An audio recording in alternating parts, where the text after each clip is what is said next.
Quando a luz dos olhos meus e a luz dos olhos teus resolvem se encontrar, ai que bom que isso é, meu Deus, que frio que me dá o encontro desse olhar. Mas se a luz dos olhos teus resiste aos olhos meus só para me provocar, meu amor, juro por Deus, me sinto incendiar. Meu amor, juro por Deus, que a luz dos olhos meus já não pode esperar. Quero a luz dos olhos meus, na luz dos olhos teus, sem mais larilará. Pelas luz dos olhos teus eu acho meu amor, e só se pode achar que a luz dos olhos meus precisa se casar. Vinícius de Moraes, belíssima poesia, pela luz dos olhos teus, imortalizada em canções em parceria com Tom Jobim. Vale a pena sempre ler e ouvir Vinícius de Moraes. Escolhi ele para desejar a todos vocês um feliz Dia dos Namorados. Esse dia ele tem um significado que se remete a uma questão comercial. Foi criado o Dia dos Namorados para estimular as vendas das empresas, do comércio como um todo. Mas olhemos o outro lado. Olhemos que nesta data os casais procuram celebrar, festejar, se encontrar, comemorar o estar juntos. Comemore o Dia dos Namorados todos os dias. Celebre o amor dia após dia. Pense nisso e faça a sua vida ser repleta de amor. Feliz Dia dos Namorados a todos os inscritos aqui do nosso canal Viver de Renda. Bem-vindo! Se inscreva no canal, deixe o seu like, compartilhe com os amigos, nos acompanhe no Instagram Viver de Renda Canal. São mais de 1.400, estamos caminhando para 1.500 vídeos desde que criamos o canal em julho de 2020. Aqui falamos sobre muitos assuntos e aqui eu procuro compartilhar nessa coletânea de vídeos, nessa videoteca que você tem à sua disposição gratuitamente, uma coletânea de assuntos, de coisas que eu fui vivendo e aprendendo. Para mim, me fizeram chegar até aqui, me fizeram superar dificuldades, me fizeram diferenciar na minha profissão, nos meus trabalhos, me ajudaram a conquistar as coisas que eu gostaria de conquistar. Não conquistei tudo, mas conquistei muitas coisas. Me permitiu conhecer lugares diferentes, construir histórias, fazer sentido na vida de outras pessoas. Então, o canal, ele de alguma maneira procura transmitir a vocês um pouco deste conteúdo. Muito bem, espero que vocês apreciem e, se assim for, deixe um like, compartilhe com os amigos. Bom, eu quero começar esse vídeo com a seguinte reflexão. Nem tudo que é dito aí fora é verdadeiro. Muitas vezes as verdades são manipuladas. E eu vou começar com uma de sexta-feira, essa sexta-feira agora que passou. Saiu na Money Times. Ibovespa demonstra saída de estrangeiros. Ibovespa demonstra saída de estrangeiros. Então, essa foi a notícia que o Money Times divulgou, que no mês de maio houve um movimento de saída dos estrangeiros. Esta é uma meia-verdade. É uma verdade que você manipula. As meias-verdades são manipuláveis. Você conta o que você quer transmitir, apenas isso. Você não conta a verdade inteira, você conta uma parte. Então, você não está mentindo, porque você contou apenas uma parte da verdade. Não poderá ser acusado de mentiroso, não é? Você não mentiu. Você disse: estrangeiros estão saindo da bolsa no mês de maio. Eles venderam 6 bilhões de reais. Foi esse o saldo ao final dos pregões do mês de maio. E aí poderíamos então ficar pensando, poxa, então os estrangeiros estão saindo? Nossa, então não vou entrar, porque o Clóvis comentou que a gente precisa estar atento ao fluxo dos estrangeiros. E se eles estão saindo, eu não vou entrar. Essa é uma decisão inteligente. Mas será que essa matéria está correta? É isso que a gente vai refletir agora na abertura desse vídeo. Pois bem, eu sempre acompanho o fluxo dos estrangeiros e percebi que muita gente não acompanhava. Desde o início do ano a gente vem falando neles, nos estrangeiros, né? E muita gente sem entender por que eu estava falando que a bolsa ia subir e depois por que a bolsa ia cair. O pessoal sem entender, por causa dos estrangeiros. E aí o que aconteceu no mês de maio? A gente precisa fazer um recorte e olhar de 1º de maio até o dia 19 de maio. Muito bem, nesse período, de 1º a 19 de maio, os estrangeiros estavam continuando batendo em retirada da Bolsa de Valores. Eles estavam retirando até o dia 19 de maio, no acumulado do mês, 13 bilhões de reais. Uau, eles estão indo embora. Sim, até aí era verdade. Só que aí, do dia 20 de maio ao dia 31 de maio, aconteceu algo novo. Aconteceu algo novo. Eles pararam de sair. Então eles terminaram o mês com 13 bilhões negativo? Não. Porque além de parar de sair, o que os estrangeiros fizeram? Voltaram a comprar Bolsa Brasileira. Logo, essa matéria da Money Times, ela lhe estimula ao erro, lhe estimula a acreditar em algo que não é a verdade completa, é uma meia-verdade. Até 19 de maio, sim, os estrangeiros estavam saindo, estavam retirando 13 bilhões de reais da Bolsa Brasileira. Mas, de 20 a 31 de maio, eles compraram Bolsa Brasileira. Compraram pouco? Não, compraram muito. Compraram 7 bilhões de reais. Dos 13, a Bolsa terminou no negativo em 6 bilhões de reais. 6,17, para ser mais preciso. Perceberam? Uma mudança. Estavam negativos em 13, terminaram o mês negativos em 6,17, porque 7 bilhões entraram na Bolsa de 20 a 31 de maio. Ou seja, no final do mês de maio, nos últimos 11 dias de maio, os estrangeiros entraram comprando. É uma reversão de tendência. Estavam saindo, pararam e começaram a comprar. Eu estou chamando a atenção disso porque você precisa estudar. Senão você vai ficar refém do que sai na mídia financeira, ou pior, do que é divulgado nas redes sociais e na internet, que é terra de cego. Terra arrasada. Então veja, estrangeiros compraram 7 bilhões de reais entre 20 e 31 de maio, ponto.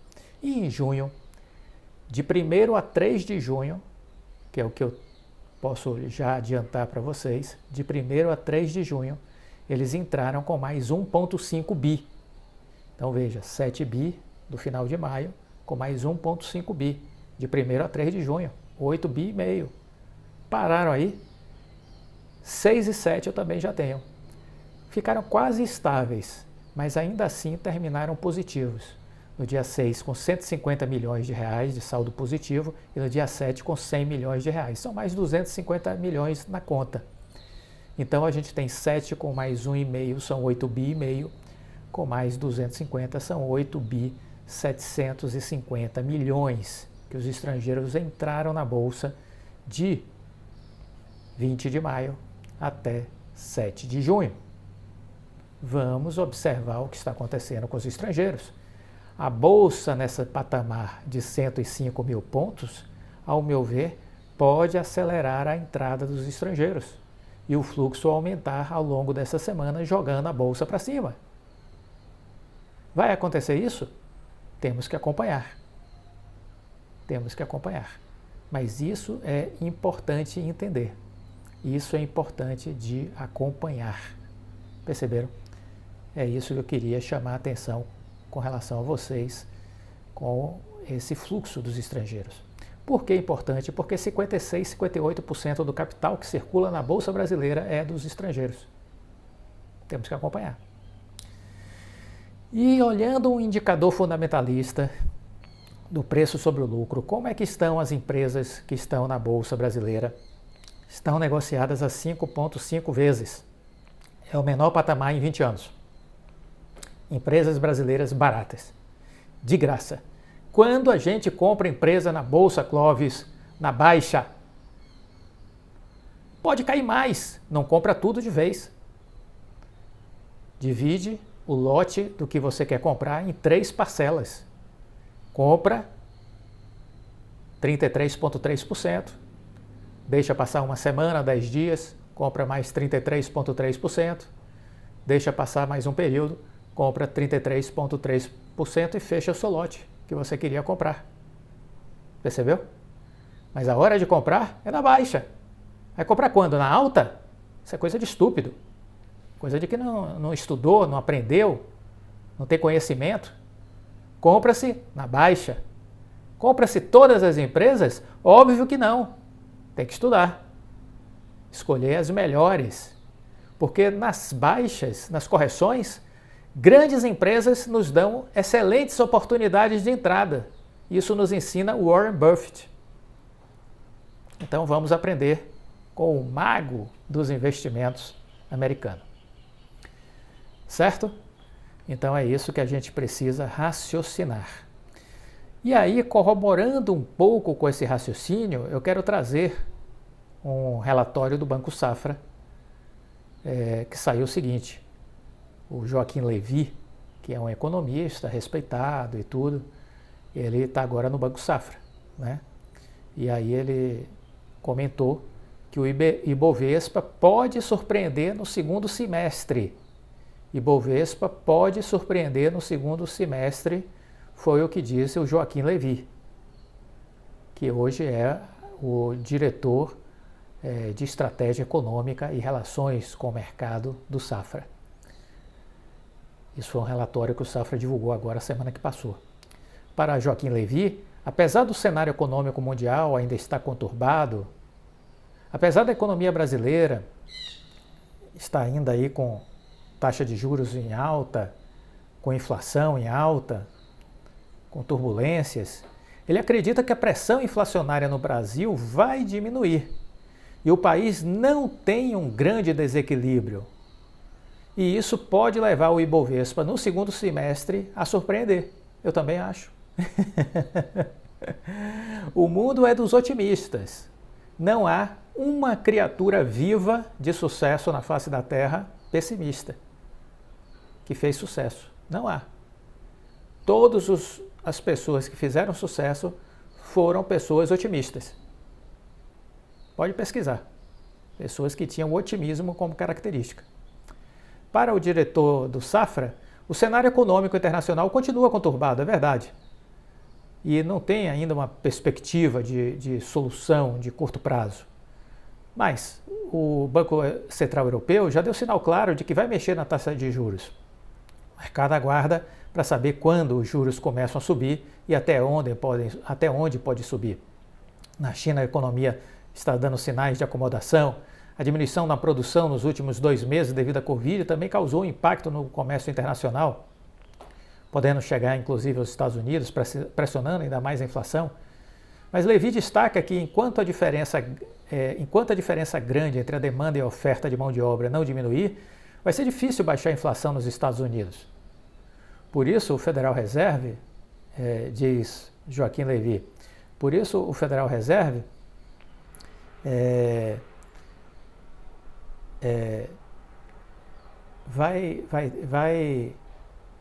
tem dados, né? Tem dado todos os indícios de que vai agir, mesmo que isso gere algum impacto de curto prazo no mercado de trabalho. Para Levy, a desaceleração econômica nos Estados Unidos e em outros países, óbvio que pode gerar algum impacto no Brasil.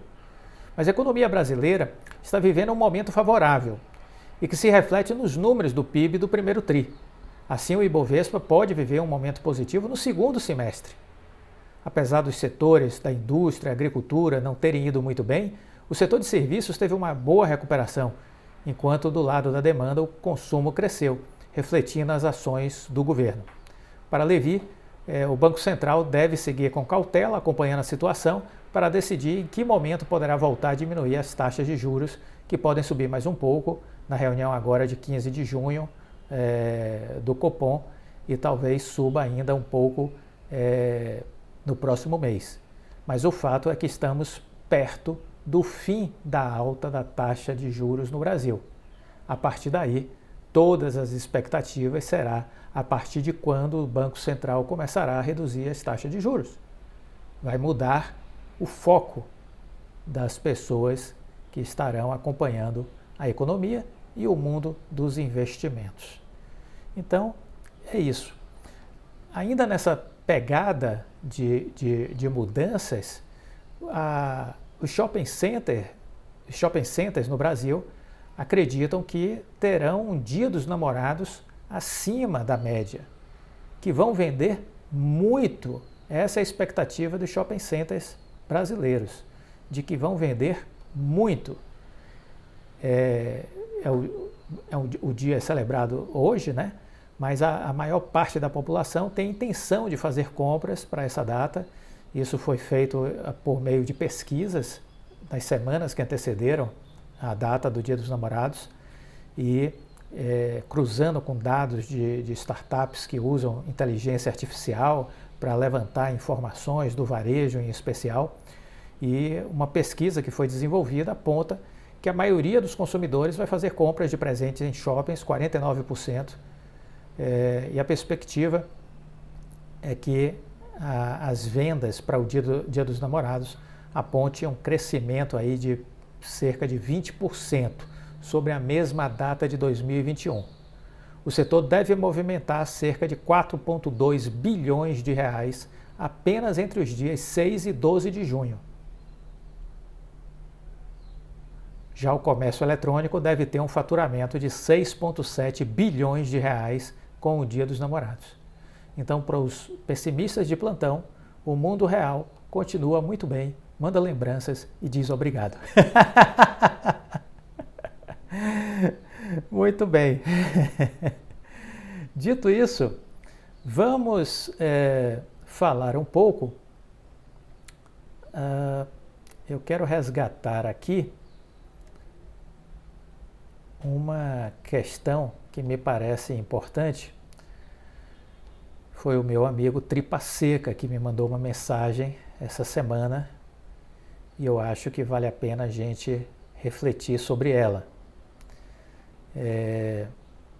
Ele fez um contato com o canal de RI da Oi, né?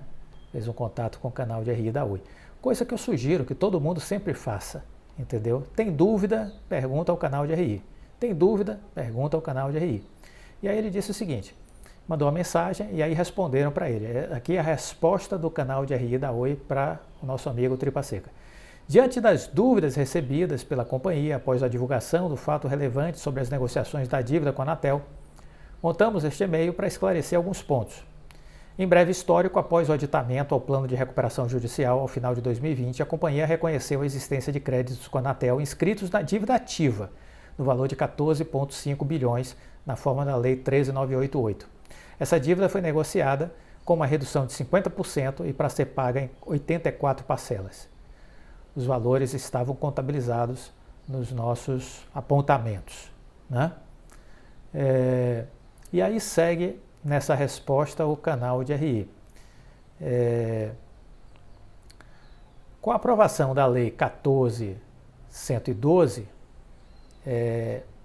com a possibilidade de renegociação garantida pelo plano, no melhor dos interesses dos stakeholders para a empresa, né, para a própria companhia, né, para os stakeholders, para os funcionários, os acionistas, a empresa procurou saldar débitos com a agência reguladora, aproveitando-se de um desconto efetivado por uma nova legislação. A conclusão desse acordo precisaria ocorrer ainda no âmbito do processo de recuperação judicial em função dos novos termos disponíveis estarem acessíveis apenas e tão somente na condição de empresas em recuperação judicial.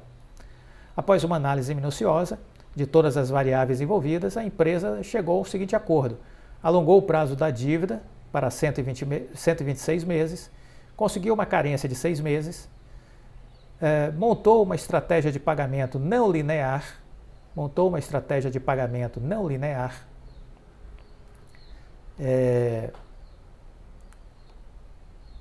que mais? Montou uma estratégia de pagamento não linear,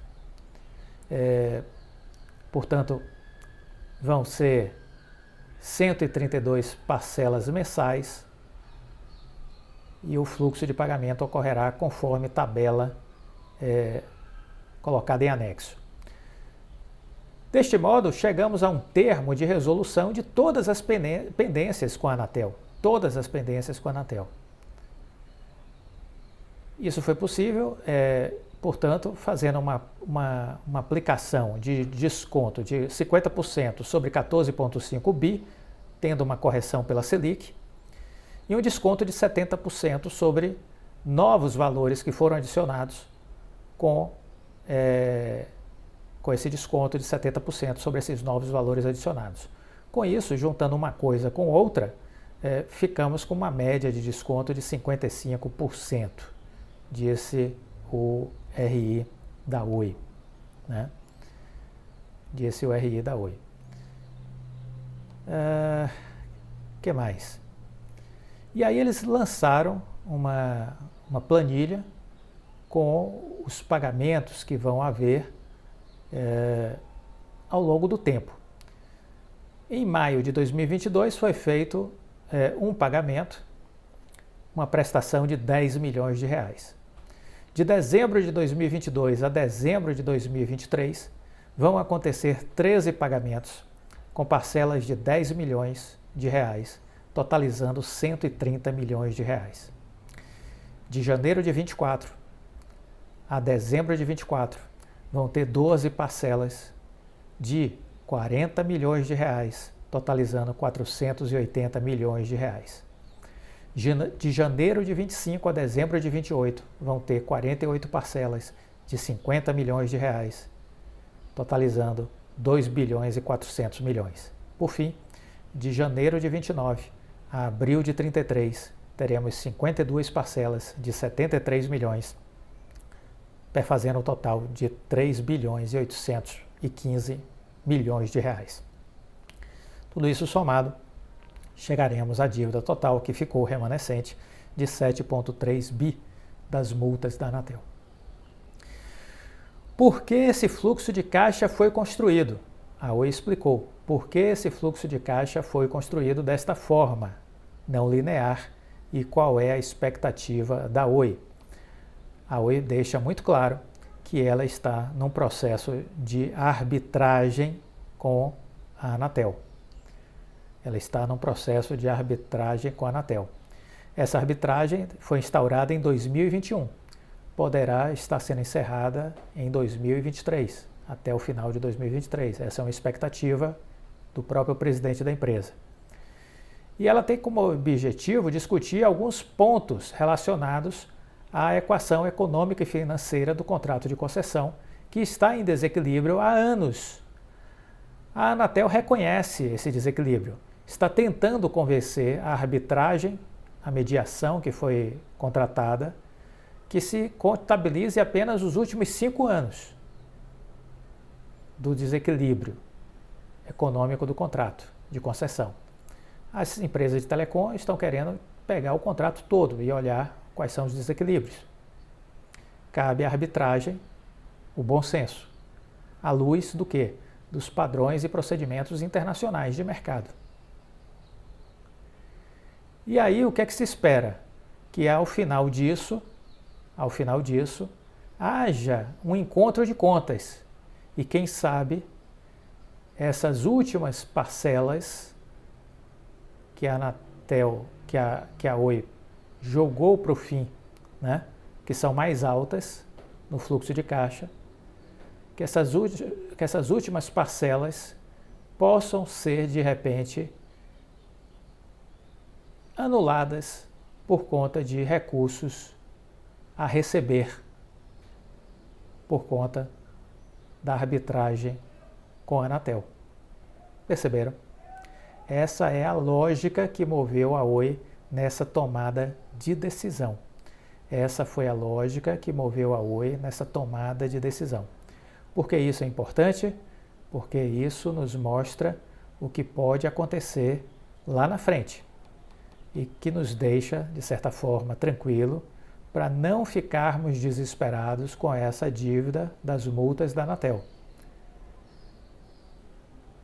O grosso das prestações vai começar a ser computado a partir de 2029. A partir de 2029. São as maiores prestações, de 2029 a 2033. Essas maiores prestações poderão ser abatidas com algum tipo de ressarcimento por conta do resultado da arbitragem da Oi com a Anatel. Essa é a questão, é isso que a gente precisa acompanhar. E lembrando, essa mediação não é feita por pessoas do Brasil, é uma corte internacional que foi contratada e que a Anatel aceitou. Então é essa corte internacional que vai arbitrar, que vai mediar os interesses entre a empresa e o governo, é a visão da Anatel. E o resultado dessa arbitragem sinalizará, vamos dizer assim, os termos para um acordo entre as partes. Ok? Então é isso que a gente precisa acompanhar, é isso que a gente precisa entender. Nós vamos falar no segundo vídeo a respeito do assunto do closing do BTG com a Oi. Vamos falar no fim do dia de hoje sobre este closing. Eu acho que vale a pena a gente refletir.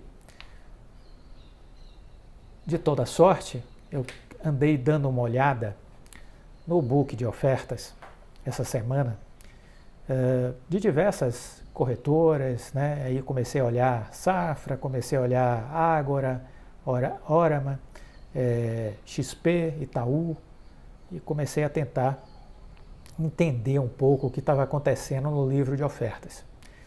Me chamou a atenção que havia um esforço muito grande de tentar trazer o preço para a região de 43 centavos, o preço da Oi, de 43 centavos a 50. Há um movimento forte para tentar trazer o preço da ação a esse patamar, de 43 a 50 centavos. Há muita gente pressionando para que isso aconteça. Por outro lado, na bolsa, se alguém vende, alguém compra. E se alguém compra, em algum momento vai querer vender. Então eu procurei olhar o book de ofertas para ver lá para cima essas pessoas que estão comprando agora na baixa de 80 centavos para cá, quais são os pontos de saída, ou seja, olhando o book de ofertas, o que é que está lançado lá na frente como pontos de saída de maior volume destas pessoas que estão comprando agora na baixa. E aí me chamou a atenção porque existem algumas regiões com maior quantidade de ofertas de venda lá em cima. Qual é o primeiro patamar que me chama a atenção? De R$ 1,30 a R$ 1,50. De R$ 1,30 a R$ 1,50 tem muita ordem de venda. Depois disso tem um outro patamar, que varia entre R$ 3,00 e R$ 4,50. É um segundo nível forte de venda, de R$ 3,00 a R$ 4,50. Depois tem um terceiro nível, que vai de R$ 5 a R$ 7,00. Tem um terceiro nível com oferta de vendas grandes entre R$ 5 e R$ 7,00. Depois você tem um quarto nível entre R$ 8 e R$ 10,00, oferta de venda, lá em cima no book, R$ 8 a R$ 10,00. E por fim você tem uma última faixa de vendas entre R$ 10,50 e R$ 20,00. Isso significa alguma coisa? Não. Isso é apenas um cenário de expectativa, ou seja, quem está comprando na baixa tem expectativa de vender na alta, e aí tem várias expectativas diferentes, a depender de quem está comprando. Mas o que nós temos são cenários distintos. De 1,30 a 1,50, de 3 a 4,50, de 5 a 7, de 8 a 10, de 10,50 a 20. São faixas que a gente vê que há mais volume de posicionamento na venda. Isso vai se concretizar no futuro? Deus é que sabe. Mas isso mostra que muita gente está comprando na baixa e espera vender na alta. E nessa alta não é abaixo de 1,30, é de 1,30 para cima. Então, para quem está comprando agora Oi, vale refletir sobre essas projeções. O patamar inicial de realização é a partir de 1,30. É a partir daí que as pessoas vão estar começando a vender. 1,30 a 1,50, depois 3 a 4,50 e por aí vai subindo, né? Vamos acompanhar. Mas é um dado que eu quis dar uma estudada nisso e eu sempre que eu encontro alguma coisa interessante, eu procuro aqui compartilhar com vocês. Gostou do vídeo? Deixa o like, compartilhe com os amigos. Fique com Deus. Aproveite o dia de hoje com seu amor. Deixa o like e até a próxima. Tchau.